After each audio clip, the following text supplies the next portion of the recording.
তৎক্ষণাৎ তায়াম্মুম করতে। সাহাবায়ে কেরামেরা বলতে, ইয়া রাসূলুল্লাহ, হাবিবাল্লাহ, হুজুর পানি তো খুব নিকটে, খুব কাছে পানি, ওখানে গিয়ে ওযু করে নেবে। আল্লাহর নবী বললেন, আমি জানি পানি খুব নিকটে আছে, আমি ওখানে গিয়ে ফের ওযু করব, এটাও জানি, কিন্তু এই পানি পর্যন্ত আমি পৌঁছাতে পারবো কি পারবো না এর নিশ্চয়তা কি আছে, এর গ্যারান্টি কি আছে?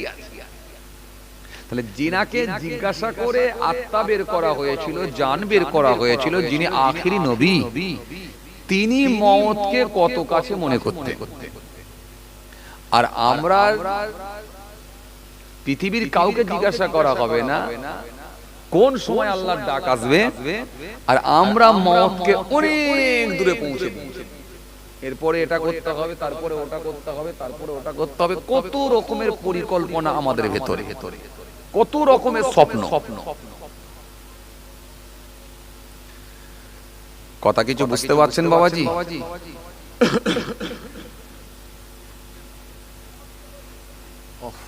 এত চিল্লামিল্লি করছে কে? নবান্ন অফিসে বসে না, সব কথা আবার এখানে বলা যায় না, ক্যামেরা হচ্ছে, মিসাল দিতে গিয়ে কিছু বললেও সমস্যা। যাক, জলসা কমিটির যে অফিস, এই অফিস থেকে চিল্লাচ্ছে নাকি? তো মাইকের থেকে জোরে আওয়াজ। যাক, খেয়াল করেন বাবাজি, আমার ভাইরা, যে কথা বোঝাতে চাইছিলাম,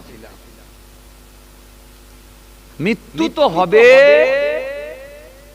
মৃত্যুর হাত থেকে কেউ রেহাই পায় না, কেউ ছাড় পায় না। আর ওই ব্যক্তিটাই গেনা, কোন ব্যক্তিটা? যে মরণের আগে তৈরি হয়ে যেতে পেরেছে, ওই ব্যক্তিটাই সাকসেস, ওই ব্যক্তিটাই গেনা, ওই ব্যক্তিটাই আল্লাহর কাছে মনোনীত বান্দা, যে মরণের আগে তৈরি হয়ে যেতে পেরেছে। আর কিছু না। ভাবলে এই পৃথিবীতে কিছু নাই, না ভাবলে অনেক কিছু, অনেক অনেক ভাবলে কিছু না।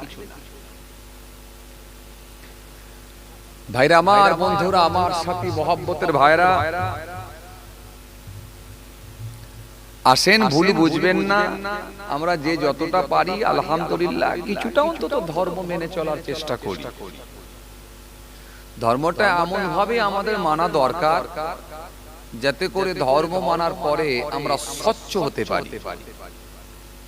ধর্ম মানার নির্দেশ আল্লাহ দিয়েছেন এই কারণে, বান্দাকে স্বচ্ছ বানানোর জন্য, বান্দাকে স্বচ্ছ বানানোর জন্য, ফ্রেশ বানানোর জন্য, চকচকে বানানোর জন্য। বান্দা একেবারে আয়নার মতো চকচক করবে। কথা বলে, বান্দা আয়নার মতো চকচক করবে। এই চকচক করানোর জন্যই আল্লাহ ধর্ম মানার নির্দেশ দিয়েছেন, যাতে করে তার ভেতর আর কোনো অন্যায় কাজ থাকবে না।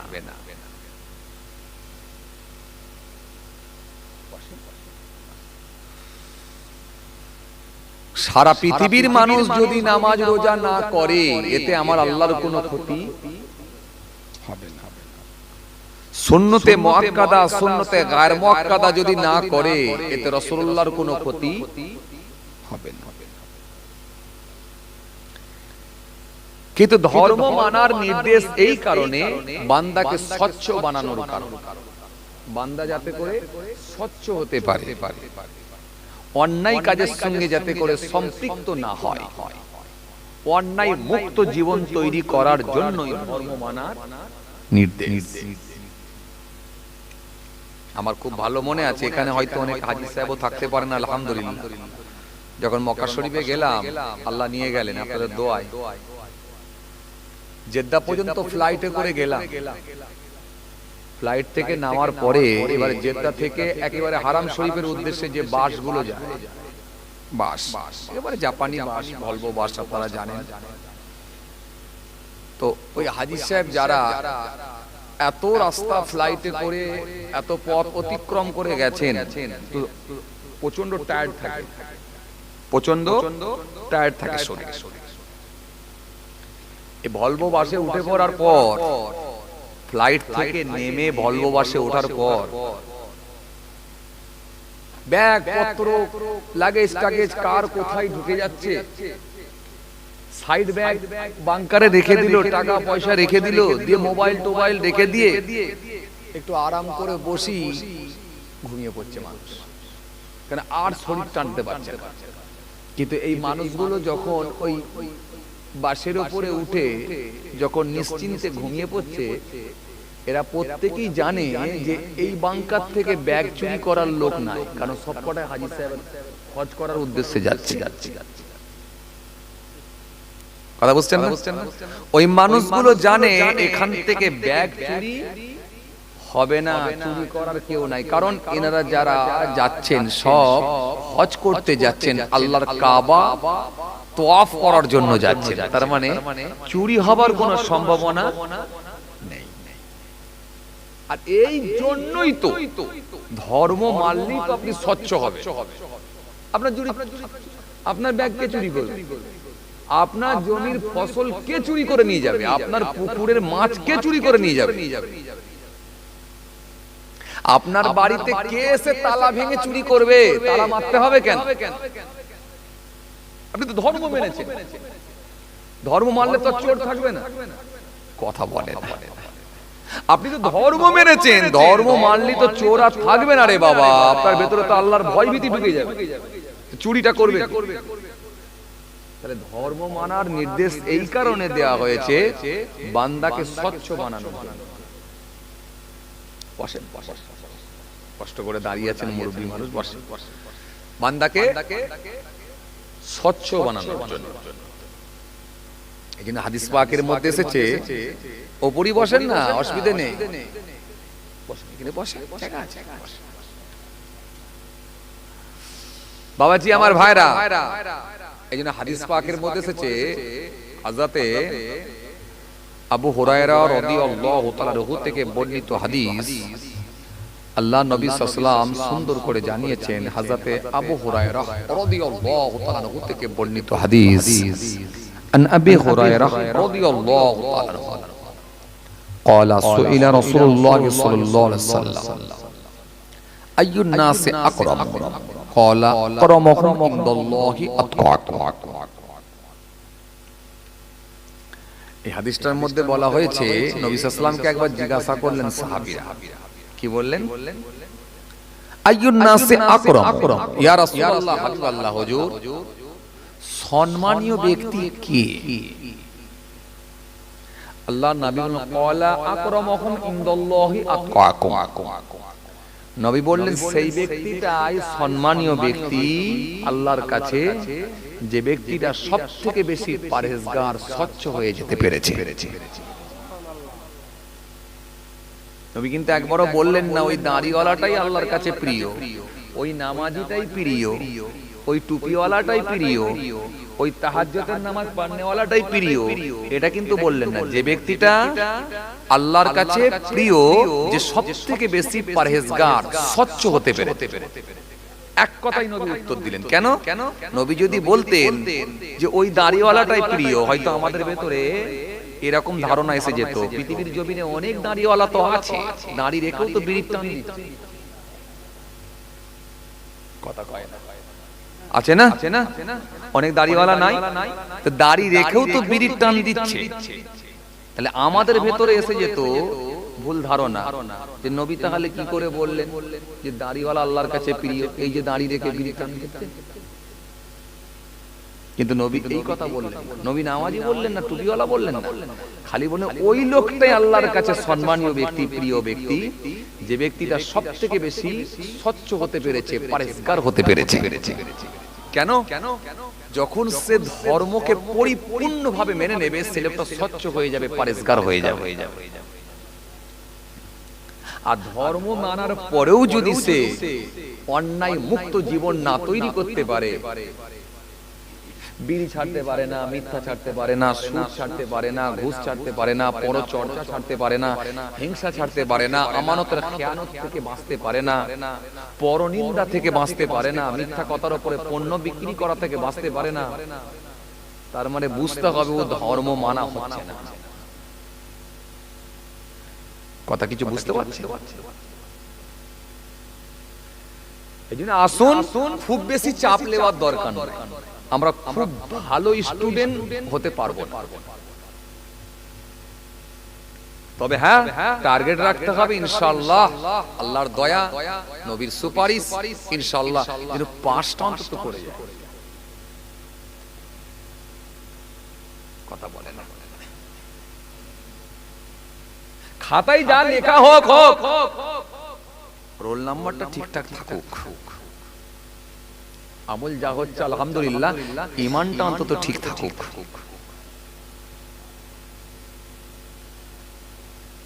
খুব বেশি ভালো স্টুডেন্ট আমরা হতে পারবো না। আরে বাবা, সারা জীবন ধরে চায়ের দোকান চালিয়ে আর মাধ্যমিক পরীক্ষার আগে 15 দিন পড়লে কি বিরাট নাম্বার হয়? সারা জীবন ধরে সুদের খাতায় নাম, ঘুষের খাতায় নাম, মিথ্যার খাতায় নাম, জোচ্চুরি খাতায় নাম, পরচর্চার খাতায় নাম, আমানতের খেয়ানতের খাতায় নাম, আর বুড়ো বয়সে দাড়ি রেখে 50 পার হয়ে মসজিদে ঢুকলি কি বিরাট ব্যাপার হয়ে যায়? এরকম লোক নেই? কথা বলছেন না কেন? যাক, তবু বুড়ো বয়সে করছে, যদি আল্লাহ দয়া করে মাফ করে। বুড়ো বয়সে হোক আর যুবক বয়সী হোক, দয়া আল্লাহ, দয়া ছাড়া কোনো রাস্তা নাই।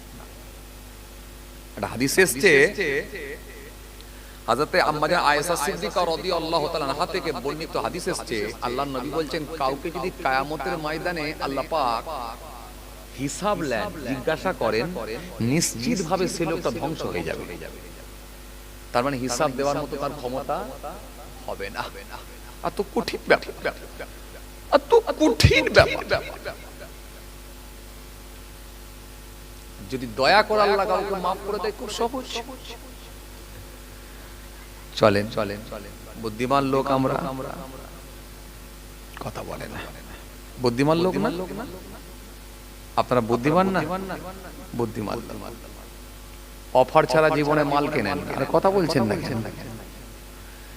যে দোকানে 30% ছাড় দিয়েছে সেই দোকান থেকে জুতো কিনেছেন, যে দোকানে চৈত্র মাসে সেল দিয়েছে সেই দোকান থেকে কাপড় কিনেছেন, যেদিনে সিম কার্ড কিনেছেন সেদিনও কিন্তু বালতি নিয়েছেন। আরে কথা বলছেন না কেন? প্রচার গাড়ি করে যখন সিম কার্ড বিক্রি করতে এসেছে তাও কিন্তু বালতি দিয়েছেন। আপনি দেখে নিয়েছেন, এখান থেকেও কিন্তু বালতি পাচ্ছি, সিম কার্ড যা পয়সা নিয়েছে তার থেকে বেশি বালতির দাম পেয়ে গেছি। চালাক লোক আপনারা। মানে আপনারা মানে কি, আমি সার্বিকভাবে বলছি, যেন কেউ ঘাড়ে তুলে নেবেন না, যেন সে আবার সে উদর মাছ বুদর ঘাড়ে হয়ে যাবে যে আমাকে বলছে কেন। না, তওবা, আপনাদের সঙ্গে আমার কোনো রাগারাগি নেই, আল্লাহই জানে। আমার কারোর সঙ্গে ঝগড়া নেই, কারোর সঙ্গে রাগা নেই, আলহামদুলিল্লাহ, আল্লাহর শুকর। আমি খোলা মনে চলি, মানুষের সঙ্গে খোলা মনে মিশি আমি যতটা পারি, কারোর সঙ্গে আমার ঝগড়া নেই, আলহামদুলিল্লাহ। কোনো বক্তা ওয়াইজিন কেউ বলতে পারবে না, কোনো হুজুর পীর সাহেব বক্তা ওয়াইজিন, কোনো কমিটি, কোনো শ্রোতা, কারোর সঙ্গে আমার ঝগড়া নেই, আলহামদুলিল্লাহ। আমি একটু সার্বিকভাবে বলি, বর্তমান সিচুয়েশনের দিকে লক্ষ্য করে বলি। তো আপনাদের সামনে আমি যেটা বোঝাতে চাইছিলাম যে আমরা কিন্তু খুব চালাক লোক দুনিয়ায়, আমরা খুব বেঁচে থাকি, কি বেঁচে আছি ঠিকই, কিন্তু খুব বুদ্ধি করি হাঁটি। একটু বুদ্ধিটাকে কাজে লাগাই পরকালের জন্য, ইনশাআল্লাহ কাজ হয়ে যাবে। কেন স্টুডেন্ট আমরা খুব একটা ভালো না। বড় পীরের মতো ইবাদত করা, বড় পীরের মতো ইবাদত করা সম্ভব। আপনারা যদি পারতে পারেন তো পারতে পারেন, হয়তো হতে পারে, না হওয়ার কিছু নেই। তো আমি আমার কথা বলছি, বড় পীরের মতো ইবাদত করতে পারবো না, বিশ্বাস করেন। আমি বড় পীরের মতো ইবাদত করতে পারবো না, বিশ্বাস করেন। আমি এটুকু আল্লাহর দরবারে বলি, আল্লাহ, আল্লাহর ওলিদের জুতোর ধুলার ধুলা তুমি বানিয়ে দাও, সেটাকে অন্তত কবুল করে নাও, তাহলে আমি জীবনে ধন্য হয়ে যাব। বড় পীরের মতো ইবাদত করা, আহারে কে বড় পীর, এত সহজ না। যে বড় পীর ঘোষণা দিচ্ছেন, मैंने 1 साल না খায়া না পিয়া না সোয়া, আমি 1 বছর খাই না, পান করি না, ঘুমাই না। मैंने 40 साल ऐसा की वजू से सुबह की नमाज पढ़ा, আমি 40 বছর এসা রুজুতে ফজরের নামাজ পড়েছি। ছেলে খেলা কথা নাকি? সামান্য 5 ওয়াক্ত নামাজ পড়তে গিয়ে আমাদের মাথা খারাপ হয়ে যাবার খাপ হয়ে যাচ্ছে। কথা বলছেন না কেন? জোহরের নামাজ হলো তো আসরের নামাজ হলো, কখন আবার মাগরিব কাজা হয়ে যায়। হয় কি হয় না? হ্যাঁ, আপনি ঘুরিয়ে পড়লেন, আমি মেনে নিয়েছি, আপনি ঘুরিয়ে পড়লেন, কাজাটা আদায় করেন, কিন্তু কাজাও তো হয়। আবার জোহর আসর মাগরিব যদিও হলো তো এসা কাজা, আবার যদিও কষ্ট করে জোহর আসর মাগরিব এসা টান টান করে যদিও আদায় হলো তো ফজর তো ঘুমিয়ে কেটে গেল। কাজা ফের ঘুরিয়ে পড়েছেন, আমি মেনে নিয়েছি, কিন্তু কাজা তো হলো। তাহলে এই 5 ওয়াক্ত নামাজ পড়তে গেলে আমাদের হাল অবস্থা খারাপ হয়ে যাচ্ছে। আর বড় পীরের মতো ইবাদত, খাজা বাবার মতো ইবাদত, ওয়াইসকুরুনি হুজুরের মতো ইবাদত, হ্যাঁ, নবীর ভালোবাসায় নবীর কোন দাঁতটা ভেঙেছিল আমি জানি না, একটা একটা করে সব দাঁত ভেঙে ফেললে। খালি নবীর মোহব্বত, ভালোবাসা, সহজ নাকি? এত সহজ যে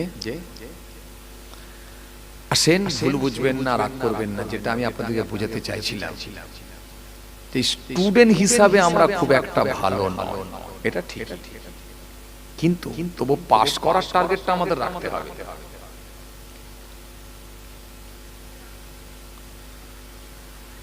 হে তরুণিয়া নওজওয়ান যুবকেরা,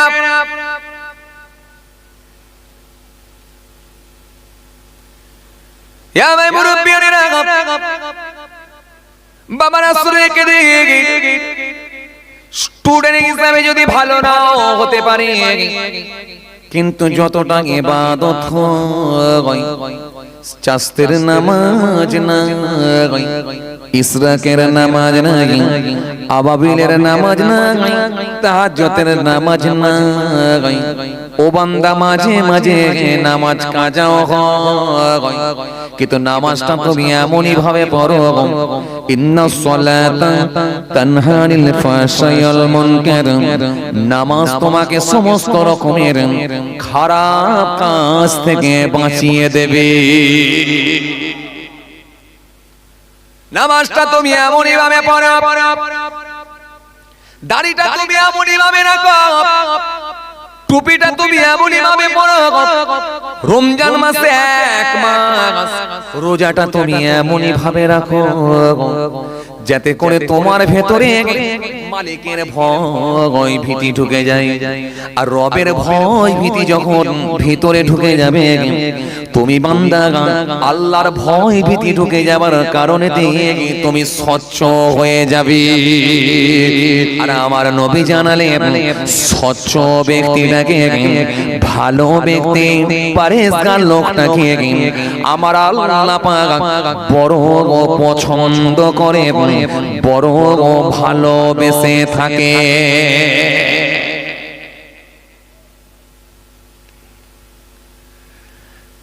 তাহলে ইবাদত যতটা হচ্ছে হোক আলহামদুলিল্লাহ, কিন্তু টার্গেট রাখলে স্বচ্ছ হতে হবে। ঘুষ মুক্ত জীবন তৈরি করব, বন্ধন মুক্ত জীবন তৈরি করব, মিথ্যা থেকে বাঁচবো, বিপদ থেকে বাঁচবো, পরচর্চা থেকে বাঁচবো, আমানতের খেয়ানত থেকে বাঁচবো, হিংসা থেকে বাঁচবো, রিয়া থেকে বাঁচবো, চগলখড়ি থেকে বাঁচবো, গালাগালি থেকে বাঁচবো, লোকের মাল আত্মসাৎ করে নেওয়ার খাতা থেকে বাঁচবো। এইভাবে স্বচ্ছ হয়ে যাওয়ার চেষ্টা করে। নফল রোজা অনেক করতে পারেননি, নফল নামাজ অনেক করতে পারেননি, 5 ওয়াক্ত নামাজ 1 মাস রোজা, মালিকের কাছে একটু কেঁদে কেঁদে বলেন, মালিক তুমি ক্ষমা করো, রব তুমি ক্ষমা করো। আমার আল্লাহ যদি রাজি হয়ে যায়, ওই 5 ওয়াক্তের নামাজ, ওই 1 মাসের রোজা আল্লাহ যদি কবুল করে নেন, আপনি স্বচ্ছ যদি হয়ে যেতে পারেন, ওটাই আপনার জান্নাতে যাওয়ার জন্য আল্লাহ যথেষ্ট করে দিতে পারে। কেন আপনাকে খুব বেশি চাপ দিলে হবে না, আমি বলেই দিচ্ছি, আমাদেরকে খুব বেশি চাপ দিলে হবে না, কেন আমরা স্টুডেন্ট ভালো না, কোন রকমে আমাদেরকে 5 নম্বর তুলে বেরিয়ে যেতে হবে। চলুন 5 নম্বর তোলার জন্য আমি আর একটা হাদিস দিয়ে যাই। আপনাদেরকে আমি একটা হাদিস দিয়েছি, আর একটা হাদিস দিয়ে যাই। 5 নম্বর তোলার জন্য আর একটা হাদিস আপনাদের সামনে দিয়ে যাই। নবী আমার সুন্দর করে জানিয়েছেন, সাবউন তাজরিল আবদি বাদা মাউতিহি ওয়া হুয়া ফি কবরিহি মান আল্লামা ইলমান আও কাসারা নাহরান আও হাফারা বিরান আও গারসা নাখলান আও বানা মাসজিদান আও তারাকা ওয়ালাদান ইস্তাগফিরু লাহু বাদা মাউতিহি।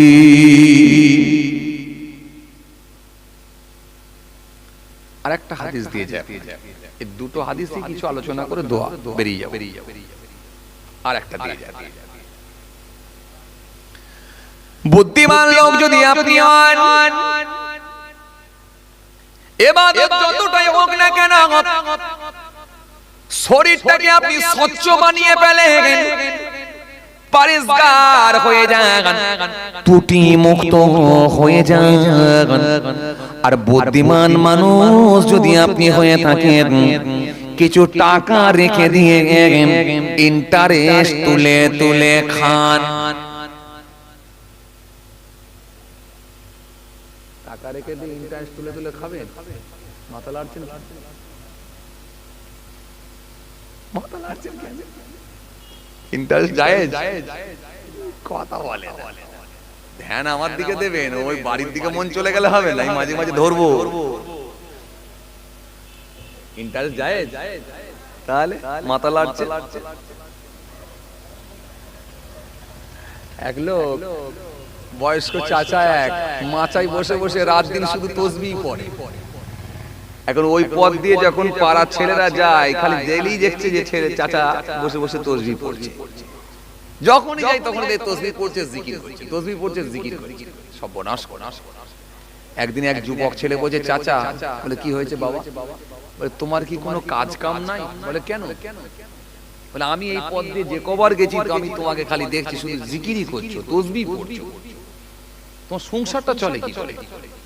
তখন চাচা একটু মুচকি হেসে বলছে, বাবা বলবো তাহলে? বলে হ্যাঁ বল।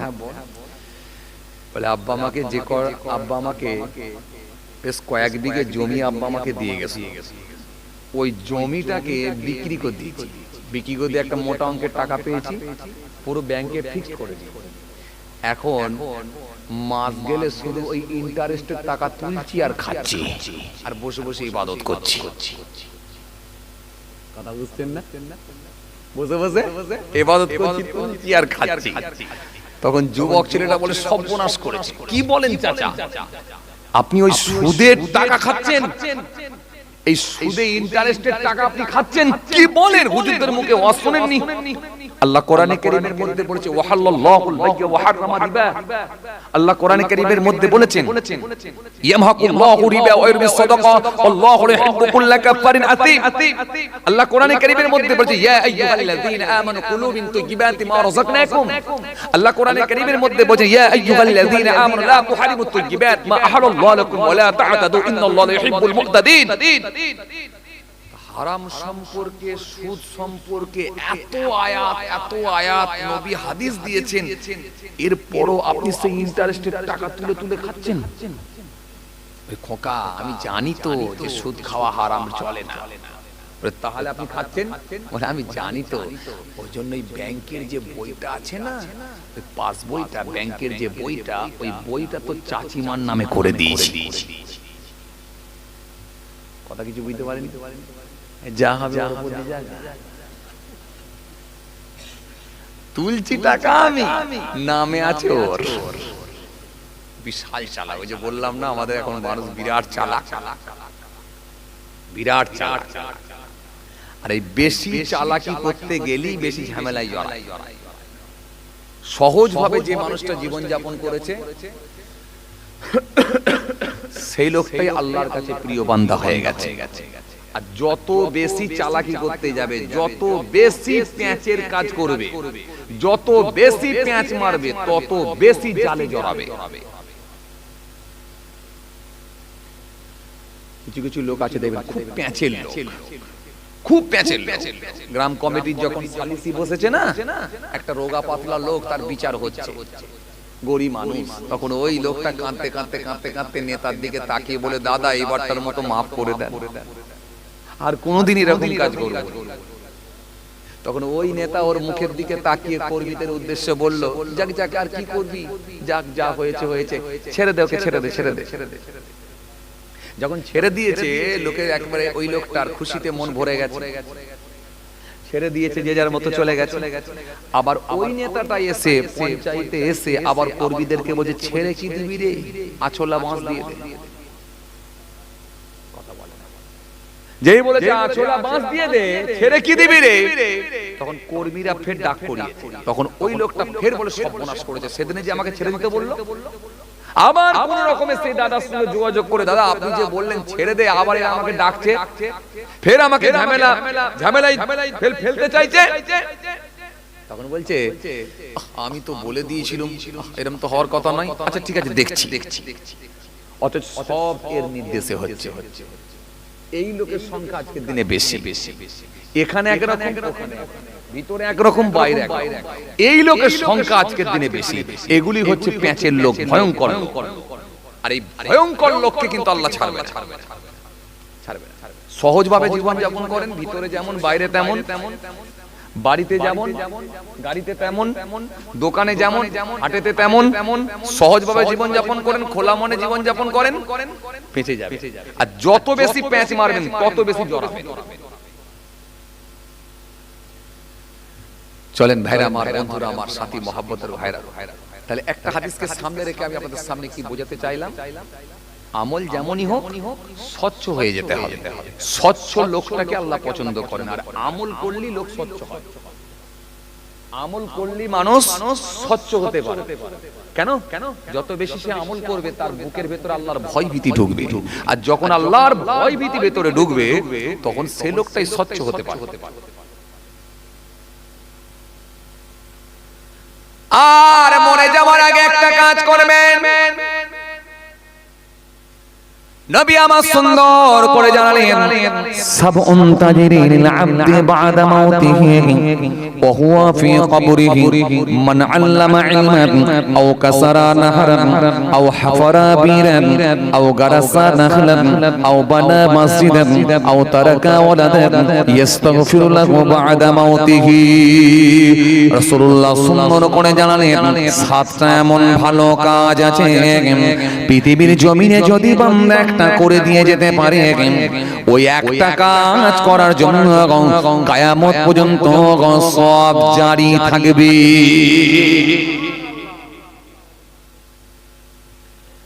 তাহলে ইন্টারেস্টের টাকা নেওয়া যাবে না, কিন্তু ইন্টারেস্টের আমল নেওয়া যাবে। কথা বোঝে না, আজ বুঝতে হবে, যাবে না,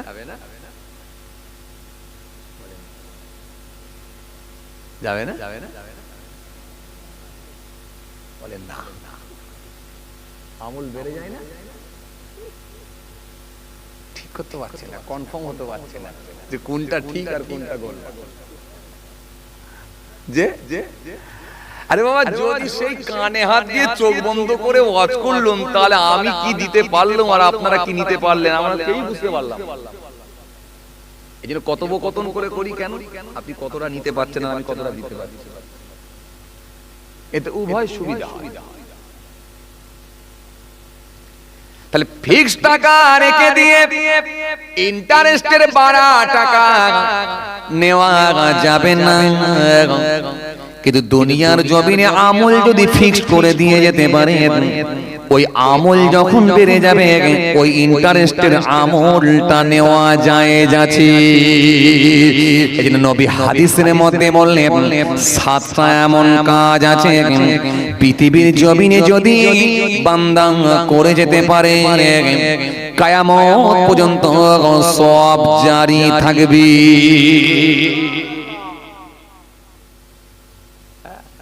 আরে বাবা, আমার নবী তো জানে যে আমার উম্মতরাও দুর্বল,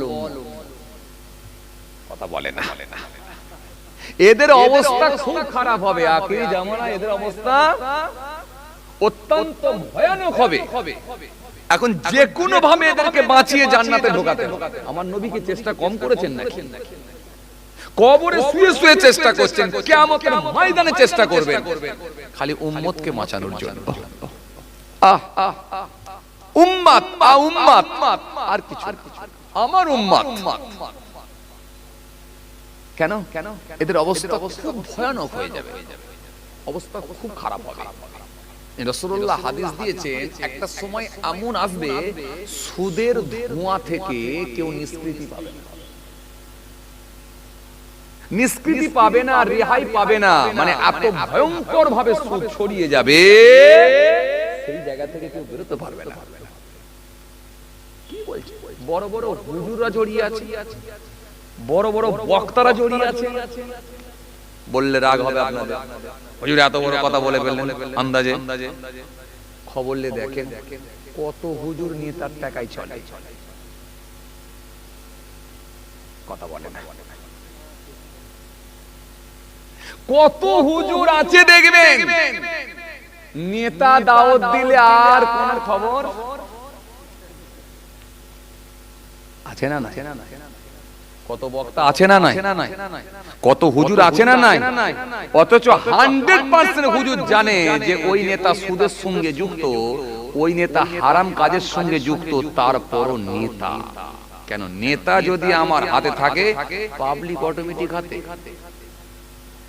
কথা বলছেন না কেন? ডিসাইড করেন দুনিয়া না আখেরাত, আগে ডিসাইড করেন। যদি আখেরাতকে যদি মনে করেন প্রাধান্য বেশি দেবো, তাহলে নেতা ছাড়ো, এমএলএ ছাড়ো, এমপি ছাড়ো। আমি খারাপ কাউ সবাইকে বলছি না, কিন্তু ম্যাক্সিমামটাই তো খারাপ। কথা বলছেন না? তাহলে হুজুর জেনে শুনে হারাম খাচ্ছে না? কথা বলছেন না কেন? আছে না নাই? আরে খবর নিয়ে দেখেন না ভাইরা আমার, বন্ধুরা আমার, সাথী মহব্বতের ভাইরা, বিশাল চাল, বিশাল চাল। এজন্য রাসূল জানেন যে আমার উম্মতেরা আখিরি জামানায়, জি আমার উম্মতরা খুব দুর্বল স্টুডেন্ট হয়ে পড়বে, তাদের আমলের একবারে গতি থাকবে না। এই জন্য নবী বাঁচানোর জন্যই, আমাদেরকে বাঁচানোর জন্যই নবী অনেক অফার যুক্ত আমল তুলে দিয়েছেন। চলো এই অফারের আমলগুলো অন্তত কর, যাতে করে তাদেরকে বাঁচিয়ে নেওয়া যায়। চল অফারের আমলগুলো কর। যা যা জুম্মার দিনে সকাল সকাল গোসল করলে, সকাল সকাল গোসল করে নিয়ে ওযু করে একেবারে মসজিদের উদ্দেশ্যে রওনা দাও। মসজিদে একটা কোণে গিয়ে বসো, বসে একটু জিকির করো। আস্তে আস্তে যখন আজান শুরু হয়ে গেল, এবার আস্তে আস্তে তুমি সুন্নাত নামাজগুলো আদায় করে নাও। তাহিয়াতুল ওযু, দখলাল মসজিদ, কাবলাল জুম্মা, পর পর পর পর সব পড়ে নাও। আস্তে আস্তে যখন সময় হবে, ইমামের খুতবা যখন চলবে, ইমামের মুখের দিকে তাকিয়ে খুতবা শ্রবণ করো। খুতবা শ্রবণ করে খুতবা শুনে নিয়ে ইমামের পেছনে 2 রাকাত নামাজ আদায় করো। বাকি সুন্নাতগুলো পড়ো, বাদাল জুম্মা, আখিরি জোহর, পর পর আর 2 রাকাত সুন্নাত নফল যা আছে পর পর সব পড়ে নাও। পড়ে নিয়ে একেবারে চুপ থেকে আস্তে আস্তে আস্তে আস্তে বাড়ির দিকে রওনা দাও। নবী একটা সুন্দর করে হাদিস দিলেন, যদি তুমি এই আমলটা করতে পারো সপ্তাহে একদিন, তোমার বাড়ি থেকে মসজিদ আর মসজিদ থেকে বাড়ি, প্রত্যেকটা কদম ফেলার বিনিময়ে, পা ফেলার বিনিময়ে 1 বছরের নফল নামাজ আর 1 বছরের নফল রোজার সওয়াব আল্লাহ নেকির খাতায় দেবে। দুর্বল স্টুডেন্টদের জন্য আমার নবী কি ভাবে না?